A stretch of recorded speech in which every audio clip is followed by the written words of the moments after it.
د یادې ناستې په پیل کې د خوست ښاروال مفتي شهزاد نور راشد د یادې برنامې د جوړښت او ارزښت په اړه معلومات وړاندې کړل او ویل چې حساب ورکونه د ښې حکومتولۍ اصل دی چې د حکومتونو بنسټ قوي کوي او ډاډ یې څرګند کړ چې د ښاروالۍ اداره به په دې برخه کې ورته برنامې ترتیبوي. ښاغلي راشد وویل په تیر یو کال کې د ښاري پراختیا او پرمختیا روانو پروژو، ښاري ماستر پلان او راتلونکي پروژو په اړه بشپړ معلومات وړاندې کړل او ډاډ څرګند کړ چې ښاروالۍ اداره به په ټولو اړوندو برخو کې ښاریانو ته کار کوي او د ښاریانو ستونزو او مشکلاتو ته به د دوی نظرونو، وړاندیزونو او غوښتنو په پام کې نیولو سره ځانونه رسوي. نوموړي زیاتوله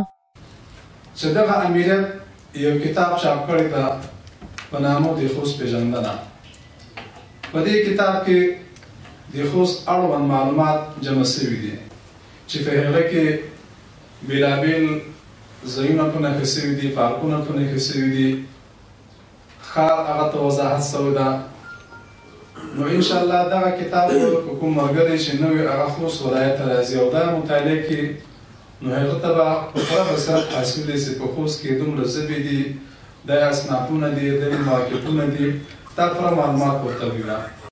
ورپسې د خوست والي مولوي عبدالقیوم روحاني خبرې وکړې چې حکومتي مسؤلین په خپلو برخو کې د خپلو کړنو او مسؤلیتونو په وړاندې ولسونو ته ځواب ویونکي دي. نوموړي په خپله خبره کې ویل چې د افغانستان ټول نظام د ولس ده، هر وخت کولی شي چې په هره برخه کې تاسې خپلې غوښتنې وکړئ. ښاغلي روحاني زیاته کړه په تیر یو کال کې په دې ولایت کې د دولتي او همکارو ادارو په ملتیا لسګونه پروژې د پوهنې، روغتیا، زراعت، ښاري پراختیا او ښکلا، سړکونو ترمیم، استنادي دیوالونه، صنعت او تجارت په برخه کې بشپړې کړي او ځینې نورې تر کار لاندې دي. د خوست والي وویل چې په دې ولایت کې د ولایتي مسؤلینو او ولسونو ترمنځ اړیکې ټینګې دي او په دې برخه کې د ښاروالي مسؤلینو دغه پروګرام چې د حکومتي ادارو او خلکو ترمنځ د خبر اترې دي یو ښه ګام یاد کړ او دغه راز د ښاروالي مسؤلینو کړنې وستایلې چې یادګار د مسؤلینو د خدمت روحیه لا پیاوړې کیږي. بیا په خپل وار سره د خوست ولایت د اقتصاد ریاست استازي هم په خپلو خبرو کې د تیر یو کال په اوږدو کې په ترسره شوي فعالیتونو رڼا واچوله او زیاتولی چې ریاست هڅه کوي چې بېلابېل موسسات په دغه ولایت کې د بیا رغونې کارونو ته هڅولي او په اړونده برخه کې لاسنیوی کړی دی.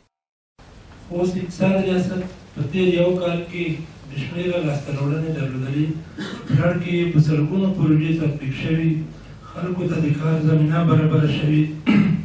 په ټپه ولاړو پروژو ته بودیجه پیدا شوې،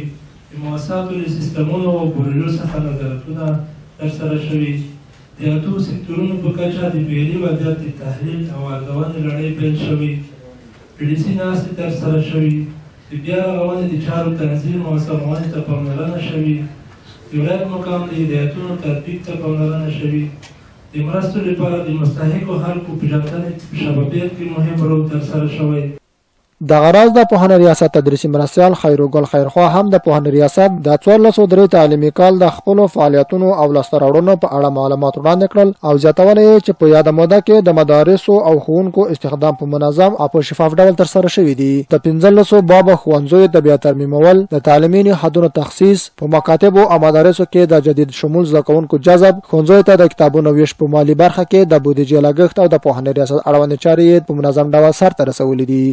یا د غونډې پر مهال د خوست اطلاعات او کلتور ریاست استازي سید قابل شاه هم اړونده کارونو راپور د غونډې ګډونوالو سره شریک کړ او ویل چې دوی د رسنیو په روان وضعیت، اړیکو، فرهنګي لاسته راوړنو، روزنیزو برنامو او عوایدو په راټولولو کې زیاتې هڅې کړې دي چې تر خپلې وسې بریالي هم دي. ورپسې د یو شمېر نورو امنیتي او سکتوري ادارې استازو او رئیسانو خپل ګزارشونه وړاندې کړل او په عین وخت کې د ګډونوالو له لوري د مربوطه مسؤلینو سره خپل نظریات، پیشنهادات او غوښتنې شریکې شوې. د غونډې ګډونوالو یا د برنامه مهم وبلله او زیاتولی چې دغه پروګرامونه د حکومت او ولس ترمنځ په واټن کمولو کې مهم یاد دی. د دوی په خبره دا ډول پروګرامونه د حکومت او ولسونو ترمنځ د ګډې همغږۍ په برخه کې مثبت تمامیږي. دغه برنامې د خوستوالو دپاره په ګټه دي او یو خو زمونږ په دې باندې باور هم پیدا شي چې یاره د دومره پروژې کته پورته کېږي، آیا دا کېږي او که نه، خو چې مونږ عملا وینو انشاءالله کارونه هم روان دي او بیخي ښه دي. د داسې غونډو جوړول خو بیا لا بهتر دي چې خلکو ته معلومات وشي چې په خوست کې څه روان دي، څه کېږي. نن موږ داسې خبرې واورېدې چې موږ بیخي ترې خبر هم نه وو، هغه خبرې مو واورېدې، ذهن هم خلاص شو، خلکو ته هم یو دلیل پیدا شو. نو د دې پروژو عملي کول یا پروژو جوړول غوښتل دا خو د خوست خلکو دپاره هم به د ملک په بود شي، هم به د غریب خلک چې په نن سبا بیچاره ناست دي په چوکو کې، کور نه لري، دې ته به کور پیدا شي، موږ امارت نه دا غوښتنه ده چې د اقتصاد ریاست سره د خوست ولایت همکاري وکړي او څو چې د پروژې خوست ته انتقال شي او خلک عملي کور په دا کې وکړي. د یاد ناست برخوالو خپل پوښتنې له مسؤلو کسانو څخه مخامخ مطرح کړي چې د مسؤلینو له لوري دوی او خبريالانو ته ور او قانع کوونکي جوابونه ورکړل شول.